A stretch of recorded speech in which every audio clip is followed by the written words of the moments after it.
Hello out there, Freud Cigar here. Um, Today I wanted to talk about something, as I usually do, just off the top of my head, but I wanted to talk about a word that I hate that is used. It's overused and it's used in the wrong context quite often. That word is the word proven. The word proven. Now, why do I say this?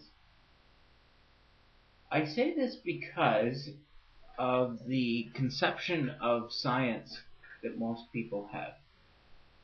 The conception of science being that science knows things for sure, and thus they are proven to be true. In a general sense, that is very true. However, science cannot say, generally, that anything is truly proven. Proof is a mathematical concept, mostly related to the fact that mathematics relies on truisms. Now, you can debate that with me if you want. You could very well be correct, but this is my concept, and I believe that I got this idea from reading some Bertrand Russell arguments that he's made. That essentially mathematics is a truism, and thus it's provable simply because it's true, in the sense that 2 plus 2 equals 4, 4 equals 4. It's no more complicated than that, in the sense that it's proven just because it's true to begin with. It's not really saying anything that complicated. Now, of course, higher mathematics, that sort of sense of it being true becomes more distant, and it becomes more difficult to make those statements.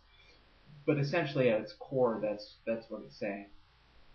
Now, of course, science relies on mathematics, but essentially, science is an inference-based enterprise, in the sense that, yes, we conduct an experiment and we make conclusions based on that experiment. Now, depending on the other work that's been done, the other experiments, we can state how wide-ranging we think our conclusions are, to the fact that we believe that they're universally true. The goal of science is to make statements that we believe are universally true. That they're not only true right now in this particular circumstance, but they'll be true tomorrow, they'll be true into the future, they were always true. Sort of a uniformitarianism of science, those ideas. That the principles that apply today in our experiment are the same principles that applied in the past, and the same ones that will apply in the future. Now, from statistics we know that since we're only sampling a small range of reality, and it's impossible to sample an entire population. The population is just a theoretical construct, and we can't really sample the whole population, that it becomes very difficult. We cannot say conclusively that anything is proven. I think this gets into the idea of Bayesianism, where there's a percentage probability of any statement that science claims, any conclusion having a certain probability of being correct. Now, why am I saying this? Why am I saying this? Well, it's this conception that after watching things from Venomfangx and Kent Hovind and various other creationists have this concept of science, and moreover scientists, as being these all-knowing people that can make definite statements about the nature of reality. Because that's what they want to make, are definite statements about the nature of reality. They want to make religious statements about the nature of reality, and they want to use science because they think that science is provable. And so therefore they try to tie their religious ideas to supposed provable notions in science. And of course that fails because science is a tentative enterprise. That we make statements in science depending on the best available evidence that we have today. It could be that tomorrow, a year from now, 10 years from now, 100 years from now, better evidence comes in, and maybe evidence that's inconsistent with our current ideas. And therefore, our current ideas have to be modified and changed. Now, people like this Venomfangx and Kent Hovind don't like the idea that science is an ever-changing enterprise. In this, there are core ideas. Those core ideas are built on. They can be changed.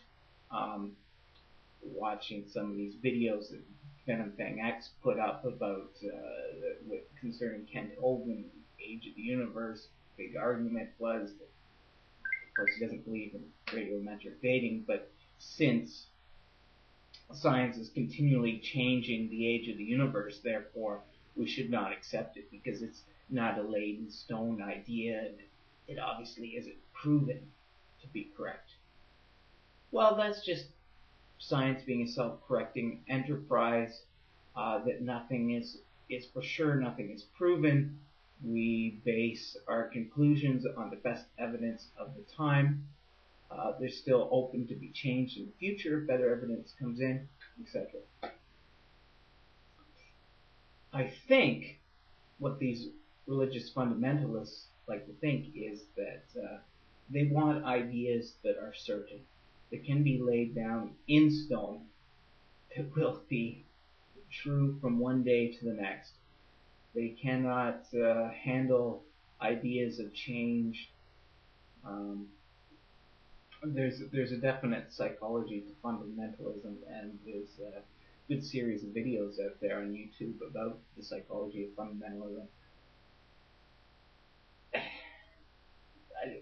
They don't seem to understand that mistakes happen, and mistakes do not prove the validity of any point. They cause you to stop and think about what the mistake is and how to change it, and what consequences that mistake has. But it doesn't. Sometimes it does change the entire picture of science, but very rarely there's been mistakes in the method that have caused this general mistake to occur. But they don't seem to get across these ideas. There's this idea of truth that religious people like to pander out, that they are the sole holders of truth, and that since science is an ever-changing enterprise, and the facts of science, the facts don't change, but the overall idea and interpretation of the facts can change over time, that science should not be trusted.